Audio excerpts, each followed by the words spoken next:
दोन गुणोत्तराचा प्रश्न आला याच मानायची गरज नाही. बघा कसं म्हणते, आई व मुलगी यांच्या आजच्या वयाचे गुणोत्तर 3:1 आहे. आई म्हणजे मदर आणि मुलगी म्हणजे गर्ल. याचं आजचं किती आहे? 3:1 गुणोत्तर आहे. आजचे गुणोत्तर आहे 3:1 म्हणजे 6 वर्षानंतर, 6 प्लस झाले, 6 वर्षानंतर त्याच्या वयाचे गुणोत्तर 7:3 होईल.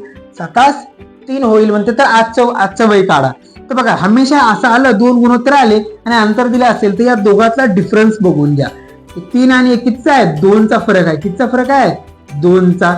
7 आणि 3 कितीचा आहे? 4चा. तर मग याला आणि याला फरक सेम करा. कसं करणार? या 2ला 2 न गुणाकार करा, 4 होईल म्हणजे 4 4 सेम होईल. याला करायचं म्हणजे याला बी 2 न आणि यालाही 2 न गुणाकार करा. 3 2 6 आणि 2 1 2. नवीन गुणोत्तर जे तयार झालं तुमचं हे असेल करंट वालं.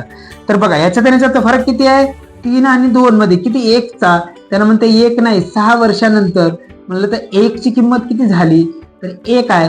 1 नाही म्हणते, 1 नाही, 6 वर्षानंतर म्हणजे याच्या किती पट आहे? 6 पट आहे. 6 वर्षानंतर 6 पट आहे. तर आजच्या वयाचं गुणोत्तर हे सुद्धा 6 नसून याच्या 6 पट. 6 6 36 आणि 6 2 12. तर 36 आणि 12 उत्तर असेल तुमचं. ऑप्शन नंबर 4 अगदी बरोबर उत्तर आहे. तुम्हाला आवडलाच पाहिजे व्हिडिओ, बघितल्यावर आवडेल सुद्धा है ना. व्हिडिओ आवडला तर लाईक, शेअर आणि सबस्क्राईब केल्याशिवाय जाऊच नका. जय हिंद.